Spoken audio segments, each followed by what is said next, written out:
More unfortunate news for the Steelers and for Cam Sutton himself personally. Recently signed slot cornerback, suspended 8 games for the 2024 season because violating the NFL's personal conduct policy.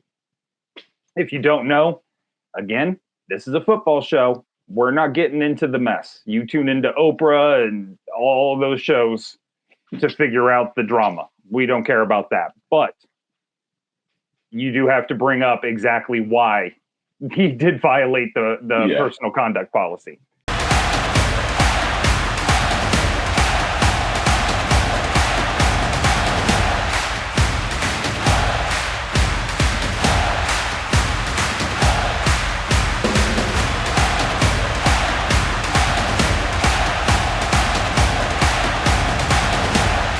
Welcome to Six Rings and Counting. I'm your host, Corey Idle, and joining me as always, the man, the myth, the legend. He never stops working. He's out on a scouting field trip right now for Mike and Omar. Mr. Lou Willard. Lou, how we doing? I'm doing better than I deserve, my friend. Look, and I want to give you a special shout out today because I know you're operating in pain. You called it. You don't call in sick. No. You come into work. I know you're in pain. But on a more serious note, before we even get started with the show, I would like to express our condolences from Six Rings and Counting show to Jacoby's family for the Ravens. He unfortunately passed away. That's just sad. He's only 40 years old. He's a great ball player. I think he was an 8-time Pro Bowler or something like that. Had a great Super Bowl. When you see somebody tragic like that, I know we do these podcasts and everything is we pound on the other teams, but when he hit home personal like that, that man's 10 years younger than I am, and that's just sad to hear. I understand he had one child. That child has to grow up, little Jacoby has to grow up without his dad, and that's just very unfortunate. So all our thoughts and prayers from the show and the show staff goes out to Jacoby's family and then the Ravens organization, and before we get into all the silliness of this show, we're really sad to hear that. 100%. Heartbreaking news. And, we're going to talk a lot about this today, given the subject of the show being Cam Sutton. Football's football. It's a game. Yeah. And when real life hits like this, and especially when, this man has a son now that has to grow up without a father, it's terrible. Terrible to hear this stuff. It's unfortunate. I hate to hear it, and it hurts everybody, regardless of the team they play for, the position, or whatever the hell they said or did in the past, football-wise. Who gives a hell? Damn, this is real life, and that sucks. That sucks for everybody involved. It really does. That being said, as Lou alluded to, I do have a little bit of a back issue, which is keeping me at home today and out of the studio, but I am hopped up on Percocet and TGI Friday, so we're going to rock this puppy. We're going to make miracles happen today. You got it. Yes, sir. So let's get into it. More unfortunate news for the Steelers and for Cam Sutton himself personally. Recently signed slot cornerback, suspended 8 games for the 2024 season because violating the NFL's personal conduct policy. If you don't know, again, this is a football show. We're not getting into the mess. You tune into Oprah and all those shows to figure out the drama. We don't care about that. But you do have to bring up exactly why he did violate the personal conduct policy. So on March 20th, Cam was accused of felony aggravated domestic battery. For 3 weeks, he never turned himself in. There was a warrant out. A lot of places are saying Cam was on the run for 3 weeks. That makes it sound like he changed his name to Ron Mexico and is down in friggin' Cuba, working a poultry factory. Yeah, with a fake passport. He ain't doing any of that. The dude was he was getting his stuff together. He has agents and lawyers that were taking care of stuff. But the fact that he was not answering this warrant for 3 weeks is now the big deal because Cam has since turned himself in. And now the charges of the felony aggravated domestic battery have been dropped back down to a misdemeanor. So the real trouble he's in now is the evading, and I'm using heavy quotes there, evading police for 3 weeks. Yeah, this stuff, like we said, we're not going too far into it, but Nope. when you, this thing is silly. And I'll say silly in the form of the punishment because what he did is unforgivable. Unforgivable. Totally unforgivable. But where we are is, oh, they're going to let him play. Somebody's going to sign him. We'll take him back. We feel like we can rehab him, rehabilitate him, get him going in the right direction again. But domestic violence is no joke. We take it serious on this show. We don't condone it at all. So that's why we're not going to go into that area because no matter what we say, we're going to be wrong to somebody that's listening to this show. That's just the bottom line. So we're not going to go into it. I have a mother, a sister, a daughter, a wife. I get it. I get it. I've never put my hands on my wife in 32 years. I do not condone it. Never would, never will. Don't condone it.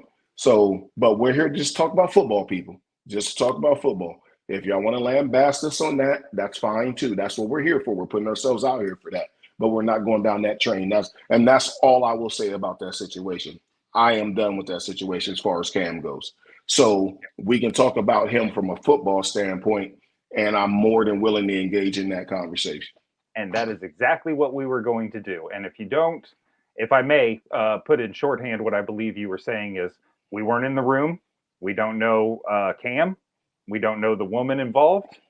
We have no business of commenting or having an opinion of it at all. And Twitter, take note of that fact. Now, getting into football, which is what we are here to discuss. Cam is going to be suspended for the first 8 games. Those 8 games, everybody have a woo-saw moment. We're going to be all right. 8 games are the Falcons, the Broncos, the Chargers, the Colts, the Cowboys, the Raiders, the Jets, the Giants. If the NFL was ever going to do the Pittsburgh Steelers a favor and make up for the no bye week in 43 years that they had a couple years ago, this is it. Because honestly, from a slot cornerback position with these teams, you don't need him. No, you don't. You should not need him. Like if you look at this first Pittsburgh, the 3rd or 4th toughest schedule in the league. Mm-hmm. If you can't get through this first 8 games and not be 6-2, 7-1, dare I say 8-0, come on. When you look at the schedule, the first 1, 2, 3, 4, they should beat the Colts. The Cowboys should be their first test. The Cowboys should be their first real test, and that happens at Acrisure Stadium. So you got to win your home games. We talked about that. You come out of that, you go to the Raiders. They're not in California, so Pittsburgh now has a chance to win that game. They can't win in California, but this isn't California because it hasn't fallen off into the ocean yet. And it won't by the time this game happens. Nope. So they should win that. Then you get the Jets at home, and that's going to be pretty formidable with the Jets defense. I'm not worried about the Jets offense as much, but the Jets defense is going to be really good. So therefore, Pittsburgh should get through that without Cam. And then it's the Giants. So I know I keep writing the Giants off, and I know their fans love me for it. I'm writing them off again on this show. Then you go into the bye week. You come back out with the biggest 8 games of the season. Come off a bye. He can get a game under his belt against the Commanders. They can line him up a couple times on Scary Terry to get him some good reps against a solid one. Because that what's that Dotson, the kid they got, hasn't shown much, but you can even stick him over there on him, and leave JPJ on Scary Terry the whole game and let them battle it out. But after that, baby, it's Ravens, Browns, Bengals, Browns, Eagles, Ravens, Chiefs, Bengals. We need him. Yeah, so you're getting him back at the right time. No, 100%. The back end of this schedule. You get your bye week, you get the Commanders, as you said, and then it is 6 divisional opponents, the Chiefs and the Eagles. Have fun with that, guys. But the good news is, knock on wood, the team will be back loaded because Cam will come back. As you said, he gets the bye week. He gets the Commanders, which is, you hate to call any team in the NFL a warm-up game, but for this schedule and for this Steelers team, that's about as close to one as he's going to get. They have a rookie quarterback. He won't. Yeah. I mean, technically, at that point in the season, people don't like to call him a rookie still. But the fact is, he's still a rookie. Their schedule, I don't know what they're going to see before that because I haven't researched their schedule. But they aren't going to see what they're going to see when Pittsburgh roll into town. When Pittsburgh roll into the nation's capital, they're not going to see a defense like that before Pittsburgh rolls in there. I mean, unless they bump up against the Browns or the Ravens, and they very well may. I don't know. But he's going to see something different, and so Pittsburgh has a chance to shake him up a little bit, providing he's still playing, which I hope he is, because you want everybody to have their quarterbacks and everything healthy. But this is the last break, quote unquote, break that the Steelers get. Then look at the quarterbacks: Lamar, Watson, Burrow, Lamar, Watson, Burrow, Watson, Hurts, Lamar, Mahomes, and Burrow. So when you say, "Oh, they play Daniels," well, I mean, no offense to the young man, but buddy, this is the last break. Yeah, man, you aren't those other guys. To quote Kendrick, they not like us. And Jaden Daniels is not like those guys. One of these things are not like the other. One of these things are not like the other. And that's just the way it is. So Pittsburgh has to come out of that break, beat the Commanders, and go into week 11, having played 10 games, and they better be 8-2. They better be 8-2, 9-1. I mean, or else you cannot fall apart at the end. And this is no easy schedule. Real quick, I have to ask you a question. I'm looking at the schedule where Cam is not going to be playing. And the one game that does kind of stick out to me is the Falcons. Because JPP is pretty much going to be locking in on Drake London, I would imagine, most of that game. Yeah. Kyle Pitts is your other big target. Would you have ever used Cam Sutton to guard him? Or is that going to rely more on the safeties and linebackers, and Cam would have just stayed off handling his business on his side of the field? And it depends on what the Steelers defense looks like, what they're going to run. Because they would just line a slot corner up on him. If he's going to be lined up at the traditional tight end spot, or if he's going to flex out in the slot, then the slot guy's going to get him. Or they'll drop Minka down, or I forget the other safeties name that they just got, but they'll drop them down and see what they can do. And that way they can stay on their base. But I saw today where Atlanta is also lining him up outside as their number 2 receiver opposite Drake London. Well, that naturally puts you on the Steelers' number 2 corner. Right. So in that case, it would have been Cam, but now it'd be Deshaun Elliott, which I'm still fine with that, because if our number 2 corner, who may go to number 3 when Cam comes back, can't guard a tight end when he's lined up at wide receiver, he probably needs to find another job. Hate to see anybody lose their job, but you can't play the position, which means you're unemployable, Right. So that matchup is fine. I think JPJ wins all day long against Drake London. But it goes into so much stuff. Officiating crews, are they going to let him grab and tug and grab, and what they call and what they're not calling, all that kind of stuff. But JPJ will very well. He's seen so many better receivers than Drake London facing the Bengals. Yeah, so that's not. He'll be fine. He'll be fine. No, I think that game, if that game comes down to anything, it's going to be Bijan and how the Steelers can pick up that run and how the Falcons use Bijan, because that dude is nasty all the way. He's my number 1 pick in fantasy football. We're gonna get to that show. We're gonna get to that show. I know you're excited. Now he has a coach that's actually going to use him. Yes, he is. Yeah. Yes, he is. He's gonna forget that he was complaining last year. That is for damn sure. So, excuse me. We've been talking recently here with you about Deshaun Elliott probably being the guy. who's going to slide into that position. He's been playing safety. They like him back at safety a lot. But his real position was that slot corner in Miami, correct? Yeah. Yeah. So he's your natural guy to move down there. Real quick, though, give me your opinion on these other guys. You got Beanie Bishop Jr., Graylin Arnold, Josiah Scott, Ryan Watts, and Anthony Anthony Averett. Any of those guys really going to compete, or is this pretty much just we're moving Elliott in? I believe Scott's the kid that they said have been playing really well through the mini camps and stuff at this point. So you really won't know anything until 2 weeks from now. I think they open camp. What's the date? The date's the 15th as we record. Camp opens next week. You got to go a week and a half. They only need about a week to figure out what he's going to do. But the Bullets have to get live.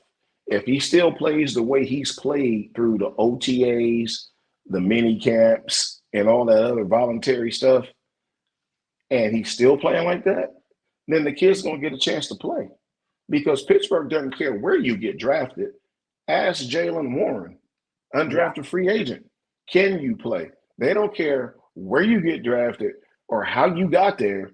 They want to know when you strap on the pads, if you can play, you're going to get a chance to play. And if the kid can do what he's been doing, when the Bullets get live, then he'll be on the field. It really is that simple. And which will be great because that allows you to keep the safeties back where they're supposed to be. And they could survive this schedule without Cam. But it's up to Cam to do what he needs to do to remain in shape, to come in shape, game shape, which is you don't get in game shape unless you play games. And they're not going to burn any practice reps on him because he's not available. I'm not sure of all the details of the suspension, but it's unpaid. He may not even be allowed to be at the facility. That's what I was going to ask you. What he can and can't do? Remember Deshaun Watson wasn't even allowed around the Browns. Couldn't even go to and if again, I'm not going to convict the man, not convict him, downplay this young lady. I'm not here to do all that. But he may not be allowed to step foot in the Steelers facility. So therefore, he has to go find some guys, former players that want to come and work out with him on his dime. He's going to fly them in. They're not coming for nothing. And run routes and stuff against him to keep him up, because he's going to have to hit the ground running. Because after the Giants, he's able to be reinstated. So the first thing he has to do is what? Keep his nose clean. Get in trouble one more time. You don't have to worry about it. Not only are you going to jail, they're going to cut you. And that's probably your last chance because you're on your last chance now. There probably will not be another chance if you pull some mess like this again. That's probably it because Pittsburgh took you in because they had you, didn't want to let you go, but couldn't afford to keep you. So a bunch of questions are raised. Like, I wonder if he'd have did this mess if he was still with Pittsburgh. Because you don't see their players getting these DV charges. No. When was the last one? Yeah, Antonio Brown then was some nuts. Him and Le'Veon Bell was crazy. I mean, domestic violence, I don't believe. No. And if anybody would have, it's the Wild Boys, and they was wild. They still wild. They still wild. But they both said they would love to come back to Pittsburgh and retire. But I don't know if that'll ever happen. Different podcast. But nonetheless, you wonder if that would have happened if he'd have still been around. Nothing against Detroit's organization, but it's clearly not the solid, stable organization that Pittsburgh has been for the last since I've been here and I'm 50. So you wonder, but I hope the young man can stay in shape, rehabilitate himself, make amends to the young lady that this incident happened, whatever it was. I mean, we know some details, but it is what it is. Get your life together first, young man, and then come back, play some football. If you can't, just get your life together, and we wish you well. We'll figure out somebody to play that number 2 corner. It's that simple. But the schedule line, this is the only reason the schedule lines up right. Because they should be able to get through it without him. Yeah. So Let me get back on this a little bit because I want to keep on the Deshaun Elliott moving down because I do think this is important. If he moves, word is what is it? Devontae Kazee, I believe is how you pronounce his last name. I love that kid, Kazee. Yeah, he's in prime position to move up and take over that starting role. What are you looking for out of that? I mean, you already said you love the kid. Like, talk to me about him a little bit. Here's the kicker. I wouldn't be shocked if Kazee beat Elliott out. Oh, okay. I know they traded for him, but they may just make him a slot corner and let Kazee play the other safety. The only problem Kazee had last year was the penalties. The penalties weren't for pass interference. They were for unnecessary roughness because he was knocking people's helmets off. You can't do that anymore. You just can't do that anymore. That's where he kept getting himself in trouble. He was always in the right place. He was just too aggressive when he got there for today's standards of football. He just thought he was Jack Lambert. I love the kid, though. The kid plays fast. He plays aggressive. And nobody else came back across the middle. I mean, that's old school football. But you can't play old school football anymore. You got to kind of just shove them down a little bit. Just put it. So it wouldn't shock because he's going to play. As long as he's healthy, he's going to play. So I wouldn't be shocked to see Minkah, Kazee, Elliott in the slot because some of these teams are going 4 wide. Yeah, They'll go JPJ, Elliott, Kazee, Minkah. They're fine. Cam comes back, gets his stuff together, comes back. JPJ, Cam, Elliott in the slot, Kazee, Minkah. With everybody else up front, you're fine. That defense is fine. Oh yeah, it's going to be really good. I guess this leads me into the next question here, real fast. We got about 5 minutes left, and I think it's fairly a moot point at where we stand right now on this show. But free agency, if you needed one, we talked earlier a little bit. Steph Gilmore's available. Patrick Peterson said he'd be willing to come back. Chandon Sullivan also available, and the only actual true slot corner that's really out there right now is Bryce Callahan, who did not play last year. So in my opinion, outside of Patrick Peterson, just because look, I'm a sucker for dudes that want to come back and will play at a discount to come back to that town. I like that. I like that kind of mutual respect between player and ownership. I think that is a really rare thing these days. So signing Patrick Peterson would almost be more of an emotional move. Come on back, guy, and retire after one more good season. There's ways to look at it because you can look at it. Stephon Gilmore is his head still in the game? Does he want to play? Because it seems like if he wanted to play, he'd be on a roster by now. Right. Because he can play. He can play, no question. But do you still want to play? So if I had my choice to sign any of them with what's already on the roster and the Scott kid looking like he looks right now, I would consider Patrick Peterson. Because you know why? I need a coach too. Look, keep coaching the kids while they're out there. I know I call them kids because they're kids. They're young men. They're young men. So let Peterson go out there and help coach these young men along with the DB coach. And you got another coach on the field. He only has to play 10, 15 snaps. What do you lose him on? Somebody else got to play special teams. Okay. Somebody else is dying to go play special teams. You know why? It gives them another play on tape. Yep. It gives them one more play on tape. They will gladly go, Mr. Peterson, I will go cover kickoffs and get on that kickoff return team for you. Please let me go. I need to get some tape out there. So he don't have to go do that, but you get another coach. Because you really don't – sorry, I got all kinds of stuff going on. But you really don't need – I'll get back to him. Don't worry about it, yo. But you get another coach on the field. So that's who I would go to because remember, 8 games. Long as my man Cam do what he's supposed to do, 8 games. And then you can move him down to the practice squad. You could put him on IR. You could do a million things with him and let him still be around the young fellas and keep coaching them along with your DB coach. So I would go to Patrick Peterson. And then if somebody does get hurt, which you hope they don't, but somebody's going to, Oh, yeah. you know you can stick him in there and he can buy you a game or two till you figure it out. I love it. I love it. You heard it here first. That was probably Omar calling Lou right now. We're going to let you get back to that. I assume we're signing Patrick Peterson. I mean, camp open next week, man. I'll be in Latrobe. I got a ton of stuff to do, man. It is what it is. Well, we're going to let the busiest man in Steelers franchise get back to work. For Lou Willard, I'm Corey Idle. This is Six Rings and Counting. We will see you next time.